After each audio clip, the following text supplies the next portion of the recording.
Zero tolerance, no compromise. ఈరోజు మీరు చూస్తే అధ్యక్ష, మొన్నటి వరకు గంజాయి, డ్రగ్స్, ఇదేంటని అడిగితే దాడులు. ఈరోజు ఒకటే మాట చెబుతున్నాను, ఈ రాష్ట్రంలో గంజాయి అనే మాట వినడానికి వీల్లేదు, అదే మరి డ్రగ్స్ అనే మాట వినడానికి వీల్లేదు. ఈగల ద్వారా చాలా స్పష్టంగా ఉన్నాం. ఎట్టి పరిస్థితిలో దీన్ని పూర్తిగా కంట్రోల్ చేస్తామని చెప్పి కూడా నేను మీకు తెలియజేస్తున్నా. అదే సమయంలో దిశ ఇంకా కూడా మహిళల మీద అత్యాచారాలు ఇంకా కొంతమంది కామాంధులు ఉండే పరిస్థితి వస్తున్నారు. వాళ్ళకు కూడా వార్నింగ్ ఇస్తున్నా. నీ లైఫ్ సుజావుగా ఉండాలంటే ఆడబిడ్డల జోలికి రావద్దండి.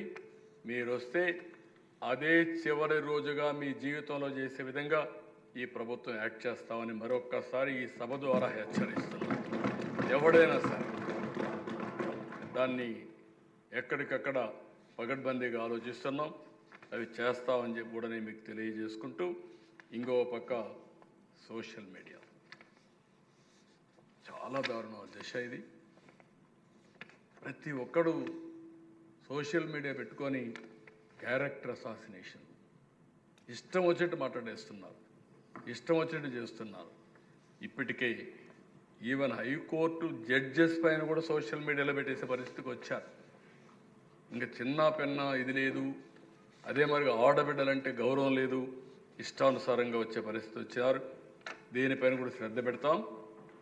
మహిళల ఆత్మగౌరవం దెబ్బతినకుండా, రాజకీయ నాయకులు కూడా రాజకీయాల్లోకి వచ్చేది ఆత్మగౌరవంగా రాజకీయం చేయడానికి వస్తాం తప్ప ఇష్టానుసారంగా వీళ్ళు ఇష్ట ప్రకారం చేయడానికి కాదు. ఇది డెఫినెట్గా దీన్ని కంట్రోల్ చేస్తామని చెప్పి నేను మీకు తెలియజేస్తున్నా.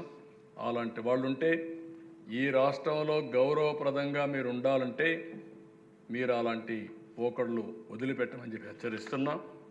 5 ఏళ్ళు అధ్యక్ష, ల్యాండ్ మాఫియా మొత్తం రికార్డ్స్ అన్నీ అతలాకుతలం చేశారు, తారుమారు చేశారు.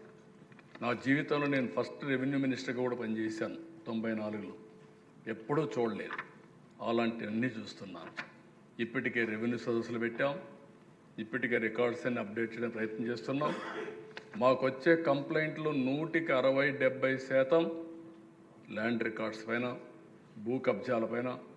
ఇప్పుడే మిత్రులు చెప్పినట్టు కడాన దిశ వీళ్ళకి ఎంత భయం లేకుండా పోయిందంటే, రాజకీయ నాయకులు అటవీ భూముల్ని కబ్జా చేసే పరిస్థితికి వచ్చారు. ఇది విచిత్రమైన పరిస్థితి, నేను ఎప్పుడు చూడలేదు ఇవి. అలాంటి పరిస్థితులు వచ్చాయి. ఎవడు ఎక్కడ తప్పు చేసినా ఈ ప్రభుత్వం ఉపేక్షితం, లా అండ్ ఆర్డర్ కాపాడుతాం, అటవీ భూములను కాపాడుతాం, కఠినంగా యాక్షన్ తీసుకుంటామని మరొక్కసారి వారందరినీ హెచ్చరిస్తూ, అదే మాదిరిగా ల్యాండ్ రికార్డ్స్ మాత్రం ప్రక్షాళన చేస్తాం.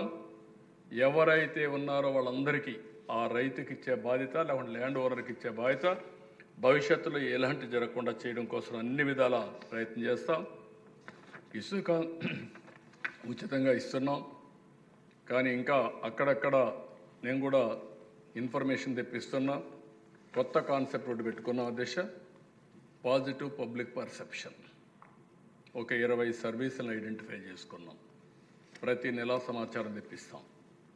QR కోడ్ పెట్టాం, IVRS పెట్టాం, క్యాటీ ద్వారా క్యాపీ కానీ అన్నీ పెట్టి ప్రజాభిప్రాయాలు స్వీకరించి డిపార్ట్మెంట్ పనితరాన్ని ఏ విధంగా మెరుగుపరచాలో దానికి కూడా శ్రీకారం చుట్టాం.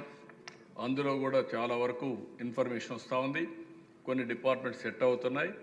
అల్టిమేట్గా అధ్యక్ష, ఈ ప్రభుత్వం ఒక బాధ్యతగా ప్రవర్తిస్తుంది, దానికి కూడా ముందుకు పోతామని చెప్పి తెలియజేసుకుంటూ, అల్టిమేట్గా ఈ ప్రభుత్వం యొక్క మెయిన్ ఉద్దేశం ఈ రాష్ట్రంలో వెల్తీ, హెల్తీ, హ్యాపీ సొసైటీ.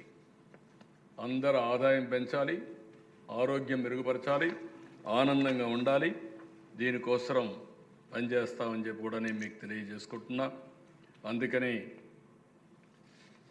ఈరోజు స్వామినాథన్ గారు ఇప్పుడు చెప్పేవాళ్ళు, సమాజానికి బంగారు భవిష్యత్తును కాక్షించేవారు వ్యక్తిగత, వృత్తిగత ఎదురు దెబ్బలు అధిగమించి సవాళ్లను స్వీకరిస్తారు.